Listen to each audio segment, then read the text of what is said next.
বন্ধুরা গেছিলাম মেলা টাঙ্গার খারবুড়ি মেলা হয়েছে দেখুন এই চরকি কত সুন্দর চরকি মেলা কেবল আজকে আরম্ভ হয়েছে ভালো বই আর নাই উনি যে খেলা মেলা কিছু মেরিয়েছে তো এই রেলগাড়ি খেলা এই যে গান আইছে আজকে আরম্ভ করো নাই কালকে আরম্ভ করবো এই যে কত খেলাগুলো আইছে একটু মেলারই দৃশ্য খুব ভালো লাগলো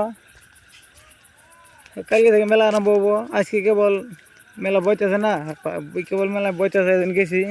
আজ কোনোটাই নেই বেলা দেওয়ার পারবেন আরেকদিন যাবো না সঙ্গে দেখামু গান টান কেবল বইতেছে আরেকদিন যাই দেখামু মানে চর্কি আছে এই কত ডিলের খেলা পুলানের খেলা আছে পানি ঘুর চলা হইলে আছে দোহান খেলা খেলা আছে অকল ভণ্টিসকল 4 পিচ LED বাল্ব পাইছে 100 টকাত জ্বলাই নিব এই যে গান গান আজকে আরম্ভ হয় নাই কালি থেকে আরম্ভ হয়েছে ফিটিং করতেছে